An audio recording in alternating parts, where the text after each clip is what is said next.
Hello viewers, आप देख रहे हैं मेरा YouTube channel professor Salim academy. आज हम चैप्टर 2 को स्टार्ट करेंगे और लेक्चर 1 पे बात करेंगे। आज का हमारा टॉपिक होगा, वो होगा फैक्टर्स ऑफ प्रोडक्शन पे, यानी कि थ्योरी ऑफ प्रोडक्शन पे बात करेंगे, जो कि हमारा आउटपुट होगा, और उसके फैक्टर्स जो कि हमारे इनपुट कैटेगरी के अंदर आते हैं। तो बहुत ही इंटरेस्टिंग चैप्टर है, आप जुड़े रहें हमारे चैनल के साथ। बहुत ही आपके एग्जाम्स के लिहाज से भी बहुत ज़्यादा इंपॉर्टेंट टॉपिक होगा, क्योंकि इस टॉपिक के अंदर से एग्जाम में एक क्वेश्चन आपसे पूछा जाता है। आगे बढ़ते हैं और जानते हैं कि हमारे इस लेक्चर के अंदर कौन कौन से टॉपिक्स होंगे जो हम आज समझेंगे। सबसे पहले हम जानेंगे प्रोडक्शन के बारे में कि प्रोडक्शन क्या होती है। इसके बाद हम जानेंगे कि फैक्टर्स ऑफ प्रोडक्शन क्या होते हैं। फिर हम जानेंगे कि प्रोडक्शन की टाइप्स क्या हैं, यानी कि एफओपी की टाइप्स क्या हैं। और आखिर में जानेंगे इन तमाम फैक्टर्स ऑफ प्रोडक्शन की आपस में, यानी कि रिलेटिव इंपॉर्टेंस क्या है। तो आगे बढ़ते हैं और अपने इस वीडियो को स्टार्ट करते हैं। सबसे पहले बात करेंगे प्रोडक्शन और उसके फैक्टर की।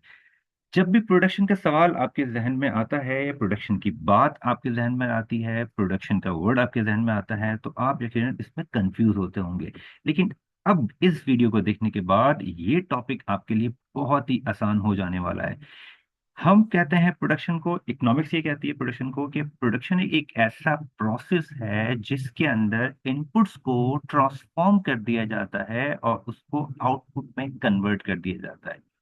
यानी कि आप तमाम फैक्टर्स को मिला के क्रिएट करते हैं जो चीज, वो आउटपुट कहलाती है। और आउटपुट क्या होता है? जो भी गुड्स या सर्विसेज आप प्रोड्यूस करते हैं, वो गुड्स एंड सर्विसेज जो कि ह्यूमन की, इंसानों की नीड्स और वांट्स को पूरा करें और उनको सेटिस्फाई करें। तो मुख्तसर ये हमने ये जाना कि एक ऐसा प्रोसेस जिसमें रॉ मटेरियल को, इनपुट्स को चेंज कर दिया जाए आउटपुट की शेप के अंदर। आउटपुट की शेप से मुराद गुड्स या फिर सर्विसेज में तब्दील कर दिया जाए, और वो गुड्स एंड सर्विसेज जो कि इंसानों की जरूरतों को पूरा करे, जिसको हम प्रोडक्शन कहते हैं।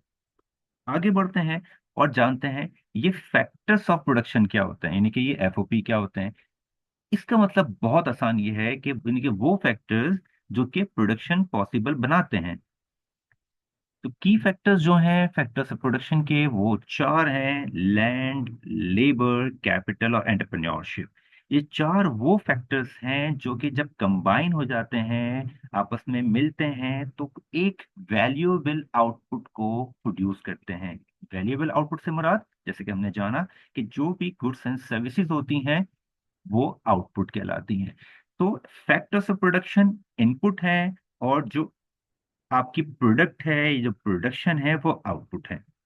तो आपने ये जान लिया कि input land, labour, capital, entrepreneur है, यानी कि एफओपी है, और जो प्रोडक्शन है वो आउटपुट है। अब हम जान लेते हैं इन चारों एफओपीस के बारे में, कि चारों एफओपीस में इकोनॉमिक्स की जबान में ये क्या कहलाते हैं। तो इकोनॉमिक्स ये कहती है लैंड के हवाले से कि तमाम के तमाम नेचुरल रिसोर्सेज, जैसे कि minerals, forest, river and agriculture area, ये तमाम के तमाम चीजें हैं जो कि नेचुरल रिसोर्सेज की कैटेगरी में आते हैं, जो कि लैंड की डेफिनेशन में आते हैं। अगर इसको मैं बहुत आसान कर दूं आपके लिए, अबव द सरफेस और अंडर द सरफेस, यानी कि सरफेस से ऊपर और सरफेस से नीचे जितने भी नेचुरल रिसोर्सेज हैं, वो सारे के सारे लैंड की डेफिनेशन के अंदर आते हैं। मिसाल के तौर पर, अगर आपसे ये कहा जाए कि दरिया से मछलियां पकड़ी जा रही हैं, यानी मछली को शिकार किया जा रहा है, तो चूंकि रिवर अबव द सरफेस है, तो वो भी लैंड की डेफिनेशन के अंदर आएगा। हम बात करते हैं ज़रात की, यानी कि आप सब्जी या कोई फल उगा रहे हैं जमीन के ऊपर, बीज बोकर पौधा लगा के, तो चूंकि वो अबव द सरफेस है और नेचुरल रिसोर्स की कैटेगरी में आ रहा है, तो वो जमीन की डेफिनेशन के अंदर आएगा। इसी तरह से तमाम मिनरल्स आप जानते हैं कि जमीन के नीचे है। वो जमीन के नीचे से ऑयल हो, गैस हो, या इस तरह से और बहुत सारी मिनरल्स हो, वो सब की सब लैंड की डेफिनेशन के अंदर आते हैं। अब हम बात कर लेते हैं लेबर की डेफिनेशन के हवाले से। तो इकोनॉमिक्स ये कहती है कि इंसानों की वो तमाम एफर्ट्स, तमाम स्किल्स या एबिलिटीज जो कि इस वजह से इस्तेमाल की जाए कि उनको फाइनेंशियल रिवॉर्ड मिले, यानी कि उनको अपनी मेहनत का मुआवजा मिले। आया वो मेहनत जिस्मानी हो, यानी कि फिजिकल एफर्ट्स हो, या फिर इंटेलेक्चुअल हो, यानी कि दिमागी तौर पर कोई काम कर रहे हो, जैसे कि मैनेजर एक ऑफिस में बैठकर तमाम मैनेजरल एक्टिविटीज करता है, डॉक्यूमेंटेशन करता है, प्लान करता है, बजटिंग करता है। ये सारी की सारी एक्टिविटीज वो दिमागी तौर पे कर रहा होता है। तो वो भी क्यों करता है? वो भी पैसे कमाने के लिए, यानी कि फाइनेंशियल रिवॉर्ड हासिल करने के लिए करता है। तो वो भी लेबर कैटेगरी के अंदर है। इसी तरह से एक मजदूर गाड़ी में सामान रखता है या गाड़ी से सामान उतारता है, लोडिंग करता है, सामान उठाता है, वो फिजिकल एफर्ट्स कर रहा होता है। तो वो फिजिकल एफर्ट्स भी इसलिए करता है ताकि उसको फाइनेंशियल रिवॉर्ड, यानी कि उसके अगेंस्ट उसको पैसा मिले। तो वो तमाम के तमाम एफर्ट्स जिसके अगेंस्ट उस शख्स को फाइनेंशियल रिवॉर्ड मिल जाए, तो वो लेबर की डेफिनेशन में आते हैं। नंबर थर्ड पे तीसरे बात करते हैं कैपिटल की। कैपिटल इन शॉर्ट इन्वेस्टमेंट का दूसरा नाम है। किसी भी प्रोडक्ट को क्रिएट करने के लिए, बनाने के लिए, गुड्स एंड सर्विसेज को प्रोड्यूस करने के लिए आपको ऑफिस में, आपको फैक्ट्री में, आपको कारखाने में, आपको किसी बिजनेस के अंदर भी टूल्स, मशीनरी, बिल्डिंग्स, टेक्नोलॉजी का इस्तेमाल करना पड़ता है। और ये सब के सब करने के लिए आपको इन्वेस्टमेंट करनी पड़ती है। तो ये कैपिटल की कैटेगरी के अंदर आएंगे। इसकी बात है एंटरप्रेन्योरशिप।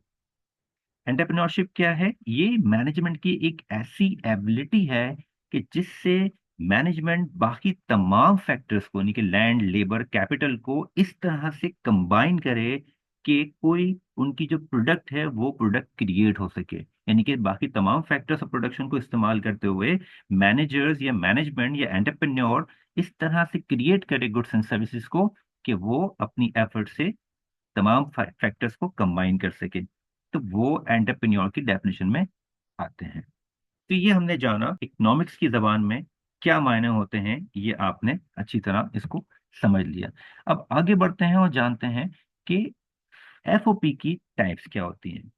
एफओपी की दो टाइप्स होती हैं। एक फैक्टर होता है प्राइमरी फैक्टर्स, दूसरा होता है सेकेंडरी फैक्टर्स। तो जब हम प्राइमरी फैक्टर्स की बात करते हैं तो उसमें दो फैक्टर आते हैं, एक लैंड का फैक्टर और एक लेबर का फैक्टर। यानी कि चार एफओपी के अंदर दो फैक्टर लैंड, लेबर हमारे प्राइमरी फैक्टर्स हैं।